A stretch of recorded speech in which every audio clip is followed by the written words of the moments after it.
Hello everyone, so I know it's been a little while since I've actually done a video, and let's just say I did not have this particular video planned for today, but after hearing about all of these things, I knew that I had to make a video about this. Now, the first thing I'm going to talk about is Nvidia's new card that they have announced, which is going to be called the Titan Z, and what it is going to be is it's going to be very similar to the GTX 690 in the sense that it has two GPUs on one PCB, both Kepler based, and they're pretty much going to be GTX 780 Ti's, but with a total of 12 gigabytes of GDDR5 memory, which is a lot. It's 2 times more than the Titan had. Now, before we start getting more into it, one thing I really want to know is that because of the fact that they're making this card like this basically proves something that we've been asking for a very long time, at least within, this last generation, and that is for a 6 gigabyte edition of the GTX 780 Ti, because the 780 Ti outperforms the Titan. But when you do multi-monitor gaming or game on 4K monitors or any high resolutions, that extra VRAM really helps the Titan and actually ends up outperforming the 780 Ti. So people have been asking for is a 6 gigabyte edition of the GTX 780 Ti, which would still be cheaper than the Titan. So they're probably not going to make one simply because they're not going to be making as much money as they would want to, just like with the Titan, and they're going to be doing the same thing with this card, but at least this does prove that, in fact, they can make a 6 gigabyte edition of that card. Now, the price of this card, which is definitely going to be the big thing that blows a lot of people away, is $3,000. Now, no matter how you look at this, the most it should cost is $2,000, whether you consider the fact that since it's on one PCB and it's not two separate cards, it's going to shave some money and save them a little bit, or they're going to have to spend extra money for all that VRAM. No matter how you look at it, whether it's from this perspective or business perspective, consumer, anything, the most it should cost is $2,000, and a reasonable price would be $1,500. But the fact that this is 2 times more than that, if not than $1,000 more than the maximum this should cost, is a really big problem, because this makes PC gaming look really bad. Because when people think about PC gaming, they think it costs a fortune, and you must have thousands, if not then tens of thousands of dollars of disposable money, when in fact you don't. You could be spending half a grand, you could spend well under a grand, or get close to a grand and build a really beefy machine. Or if you really want to get into it and have like really high-end CPUs and a butt ton of RAM, or have multiple graphics cards, you could spend between $1,000 and $2,000. But this card alone is $3,000, and it really just blows me away, especially at this time right now within the gaming industry, because we're at a point where we're a couple of years or less away from adapting to a new API, whether it's going to be Mantle or DirectX 12. And regardless of whichever one they go with, we're going to have new hardware that has what it needs to be able to take full advantage of all the features and everything that DirectX 12 or Mantle has to offer. And the fact that they're releasing that card right now doesn't make much sense. Now, if they were working on this game or this card for a lot longer than we actually could have expected, then I can understand that if they've invested so much money and time already into it, that they would want to release it ASAP before we get to that point. And, for all we know, they could be doing this just so then later on they could release a newer version of the card that simply supports DirectX 12 and takes full advantage of it and everything, or Mantle, whatever we go with, or actually both. So, it's just a really bad time, and it's still an insane amount of money. And even for the people that love to go for high-end GPUs are going to look at this and be like, yeah, I'd rather get two 780 Ti's, separately. But then again, since we don't have a 6 gigabyte edition, it's really hard to compete with all that VRAM, so can't do much about that. But, I guess we'll see how things really turn out. So the next thing I'm going to talk about is Disney. Now, I usually don't talk about Disney on this channel, but they recently did something that might affect the way we view, or at least, people create content here on YouTube, because they have bought out Maker Studios for $500 million, which is pretty much $500 million, which is a lot of money. Now, if you don't know who Maker Studios is a really large network here on YouTube that's been around for many years, and some of you actually may be partnered under a sub network that is under Maker Studios, and that's why lots of times when you try to sign up with someone that you, or, what you thought was a real network, and then when you get paperwork or a contract or anything like that, you see Maker Studios written on it, you're like, I thought this was the company I was getting partnered with. Why am I getting paperwork from this company? And it's because there's a lot of sub networks under Maker Studios.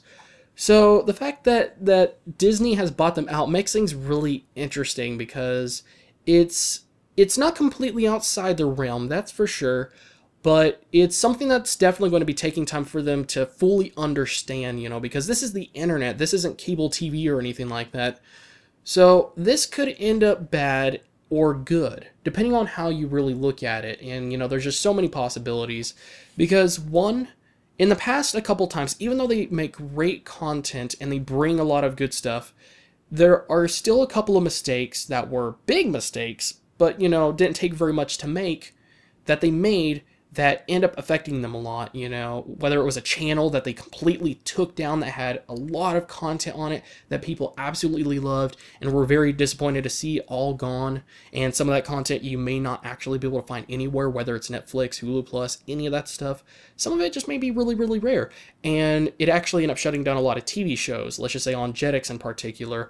Some shows were actually going to have some season 2s, and they couldn't go on, without the channel existing, because Disney shut them down or got rid of them. But, at the same time, it could end up making things interesting, because with Disney being there, they could end up doing a lot of interesting things that no network has ever done, or be giving more people opportunities, or, finding things that content creators can find extremely useful to help them create better content here on YouTube. So the possibilities are really quite endless, because this is a big company. And, even though they've made a couple of mistakes in the past, if they just let Maker Studios continue to do what they do, which they probably are, because they're mostly wanting to observe and to try to understand and take in all the information from what's going on, understand the market, and all of that stuff. But if they just do that, at least for the most part, and if they find some interesting things that no network has ever done, and are able to offer something different that will make a lot of content creators really happy, then that can be the next step forward. I mean, it really can, because, with who they are and, how much they can do, it's really quite endless, and I hope it's not just one of those things that's very selective with only big channels or something like that. But I guess we'll have to find out, how that actually ends up. So the next thing I'm going to talk about is Facebook. Now, Facebook definitely has no experience within gaming, even if you consider those things games that they have on their website. But they have bought out Oculus Rift, and they own it now, and they spent $2 billion pretty much. And that's a lot of money. That's really a lot of money, but for them, it's not too much money, because they've already bought out some other companies recently as well. And a lot of them were things that fit quite well with Facebook and what they're trying to do. But Oculus Rift is something that's way outside their realm. And that's what makes a lot of people shake their head and just kind of, really nervous and kind of, really shaken up by this, because this is so outside their realm. It's something that could really, really go bad. There's a lot of possibilities of it just completely going wrong. But for all we know, there could be something that they see. Maybe they're doing something that might actually make it better. And some people are just straight up mad, because this was something that was crowdfunded. And this is something that just got bought out by a big company for $2 billion, which is really, really a lot of money. But this is something, that a lot of gamers are really excited about and really happy to see come to the market. And a lot of people, whether it's developers or consumers, gamers, whatever you want to call them, it's something that a lot of people are very excited for, because, out of all the past things, it's done a couple of things right. But of course, there's always going to be those people a little bit suspicious, like, this is probably going to fail just like blah, blah, blah did a few years ago, And this is something that's done really great so far. And I hope that they at least let them keep on doing what they're doing and at least finish on the gaming side. But, since this is Facebook, there is a small possibility that they're looking to expand what Oculus Rift could be used for. because it doesn't have to just be gaming. You know, for all we know, they could somehow put it onto their social website so then you could actually see your friends or something like that from across the world on Facebook, or maybe something else that can make it extremely useful. Because, you know, even if you want it just to be for gaming, if we see this expand to other markets, what this will do is to get more people involved, and more people would be able to adapt to it and become more of a common thing that a lot of people know what it actually is. You know, they're not going to be like, what's Oculus Rift? We're like, oh yeah, that Oculus Rift, man. You know, they're going to know what it is. And with more companies getting into it and, you know, more improvements over time because they'll be making more than enough money and be able to invest more and get more into it, because of that, they could make things ultimately better for gaming and make companies less afraid to jump on board on this. And for all we know, you know, they could just roll out the red carpet and just put it in the most tightest, most best looking package you could possibly see and make it so welcoming and just much easier and better overall for developers and other companies just to jump on board on this.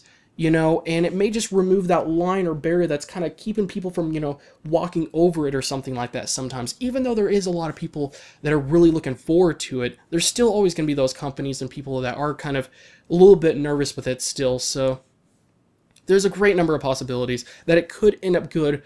But because this is so outside their realm, it's definitely something that will make you want to keep on your guard and watch them closely. And I just hope they at least let them finish on the gaming side of things. If they could just let them finish on the gaming side of things, get it out to market, and allow more people to, you know, jump on board onto it before too long.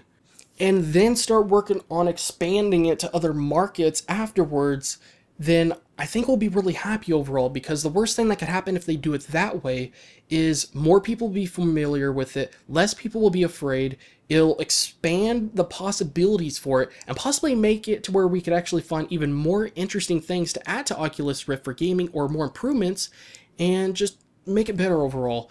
I mean, but, you know, as long as they do things correctly, it can turn out well, but at the same time, because this is so outside the realm, it's really, really hard not to be really nervous about this. And for all of those of you that are mad the fact that it actually got bought out after this thing was crowdfunded, I can see why you're a little bit upset.